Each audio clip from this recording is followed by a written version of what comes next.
춤추는 물고기.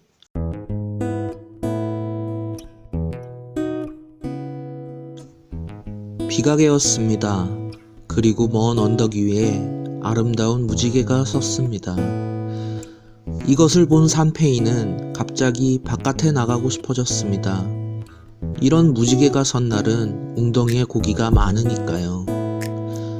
산페이는 다래끼를 허리에 차고 그물을 둘러매고는 맨발로 바깥으로 뛰어나갔습니다. 냇가로 가는 동안 산페이는 이런 생각을 했습니다. 오늘은 무슨 고기가 잡힐까? 도미? 문어? 그러나 도미나 문어 같은 고기는 냇물에는 없습니다. 그럼 고래? 천만의 말씀, 고래라면 바다도 큰 바다, 태평양과 같은 굉장히 큰 바다가 아니면 살고 있지 않습니다. 그리고 길이가 10m, 20m나 되므로 산페이로서는 잡을래야 잡을 수도 없습니다. 할 수 없지. 잉어나 잡자. 1m나 되는 큰 잉어는 아마 마구 날뛸 거야.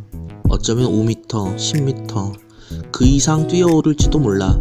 하지만 상관없어. 떨어질 때 밑에서 다래끼로 받으면 될 테니까. 그물을 안 써도 다래끼 속에 자꾸자꾸 들어가겠지? 혼자 이런 생각 저런 생각을 하는 동안에 어느새 냇가까지 왔습니다. 냇물 양쪽 기슭에는 여기저기 버드나무가 우거져 있고 늘어진 푸른 잎이 서로 어울려 물 위에 터널을 이루고 있었습니다. 그 터널 밑으로 냇물은 넘칠 듯이 철철 흐르고 있었습니다. 비가 갠 뒤라 물은 약간 흐렸습니다. 물이 흐리지 않으면 틀림없이 많은 고기가 1m나 되는 잉어, 수염이 긴 메기, 큰 집게를 가진 개, 그리고 어린이 같은 붕어들이 운동회처럼 기쁘게 놀고 있는 것을 볼 수 있을 것입니다. 그러나 이 내는 폭이 넓고 또 깊어 산페이 그물로는 어떻게 할 수가 없었습니다.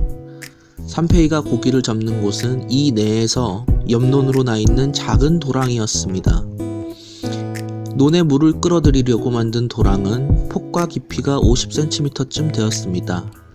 한쪽을 그물로 막고 위쪽에 발을 넣어 첨벙거리면서 도망갈 길을 잃은 고기들을 모두 그물 속으로 들어가게 했습니다. 자, 어때? 철벙철벙. 잉어야 들어온. 산페이는 먼저 물골에 그물을 떼보았습니다. 잠시 후 그물을 들어올려 보니 야, 메기가 한 마리 잡혔습니다. 수염이 기다란 메기였습니다. 메기는 그물 속에서 뛰어올랐습니다. 펄떡펄떡 날뛰었습니다. 산페이는 논두렁에 그물을 놓고 양손으로 메기를 짓눌렀습니다. 재어보니 길이는 10cm, 생각한 것보다 크지 않았습니다. 수염은 기다랗지만 금년에 난 아직 한 살도 채 못되는 새끼 메기였습니다. 그래도 산페이는 그것을 다래끼에 담았습니다. 자, 이번에는 어떨까? 산페이는 다음 물굴로 갔습니다.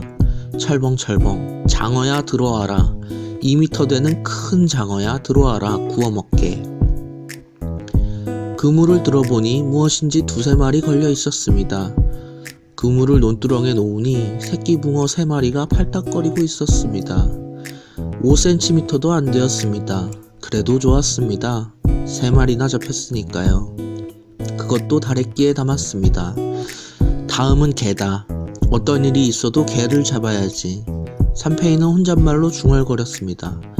그러나 아무리 생각해보아도 겁이 났습니다. 개한테는 집게가 있습니다. 커다란 집게에 손가락이라도 물리면 댕강 잘려버릴지도 모릅니다. 그렇다면 거북이가 나을까요? 작고 귀여운 거북이라면 몇 마리가 잡혀도 좋지만 거북이 비슷한 자라는 사람에게 달려듭니다. 한 번 물면 자라는 목이 떨어져도 놓지 않는다고 합니다. 그러니 역시 잉어 편이 낫겠지요. 잉어야 오너라. 잉어야 나와라. 산페이는 물골을 차례차례 다니며 고기를 잡았습니다. 그래서 돌다리까지 왔을 때는 다래끼 안에 붕어가 20마리, 메기가 3마리나 있었습니다. 붕어 중에는 20cm나 되는 큰 것도 있었습니다. 고기들은 다래끼 안에서 한데 얽혀 날뛰며 마구 퍼덕이고 있었습니다. 잉어는 없었지만 다른 고기라도 이렇게 많이 잡았으니 기분이 좋았습니다.